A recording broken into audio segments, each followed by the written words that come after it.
So again, this man right here, Lorenz Kraus, arrested outside of our studios yesterday. You can see the police putting the handcuffs on him. This is just after he confessed to us, a chilling confession that he gave to us about killing his parents 8 years ago in the city of Albany. Here's a clip from that confession. How did you do it? Yeah, I can't talk about that. Well, you've just told us that right. It was at your hand. Right. Were there drugs involved? No, was there a suffocation? You suffocated them? You suffocated your parents? Yeah. That was the best way to take their lives, through suffocation? Basically. Which parent did you suffocate first? My father, and after he died, my mother put her head on his chest, and she was there for a few hours, and then I finished her. We'll go to JT Fetch. He is live for us at Albany City Court. That's where he was arraigned this morning, Mr. Kraus. JT, what can you fill us in on here? Yeah, Greg, good afternoon to you. The justice system moving swiftly in the hours since your exclusive interview with Mr. Kraus yesterday right here on CBS 6.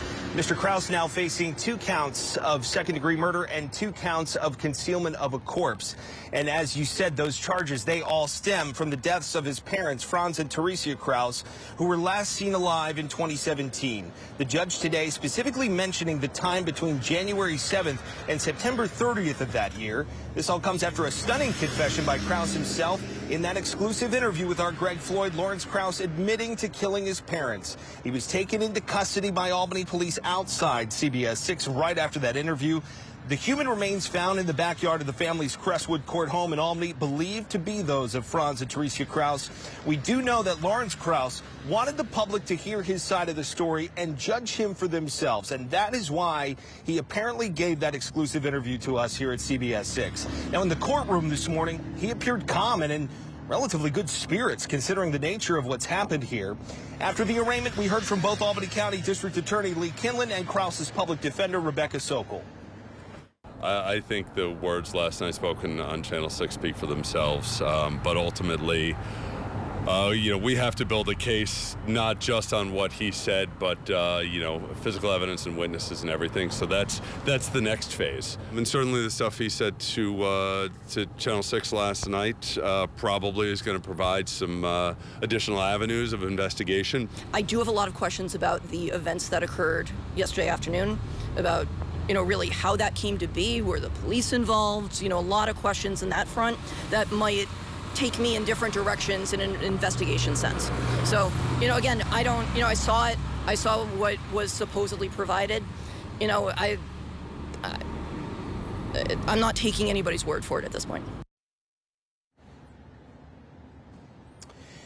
Now, this all started as a financial crimes investigation involving other agencies, including the Social Security Administration.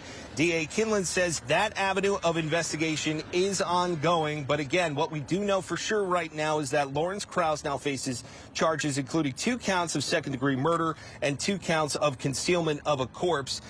Kraus remains in custody. His next court appearance is scheduled for October 1st at 3:30 p.m. DA Kinlan says the investigation at the initial site, the home on Crestwood Court, does continue, especially given the apparent information that was revealed exclusively here on CBS 6 last night during that interview. Crestwood Court is where we find CBS 6's Quinn Alexander this afternoon, and he has more, including reaction from neighbors. Quinn. Yeah, that's right, JT. This is the house right where Franz and Theresia Kraus were buried and murdered allegedly by their son. Now, the officers are just now wrapping up. They seem to be taking stuff from the house. And I did take a look at that backyard. It seems to be completely dug up and almost completely empty. Now, I spoke to neighbors in the area. Kate Calabrese, who lives just next door, says she had an inkling that something was wrong when she didn't see the elderly couple for several years. She remembers when she was a kid, the father, Franz, would hand them mint over the fence.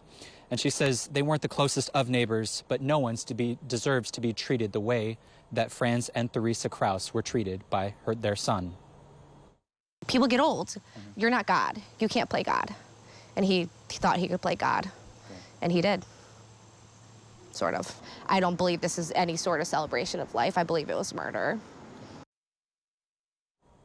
Now, following the discovery of the couple and the arrest of the son, she says that the Crestwood Court will become closer together.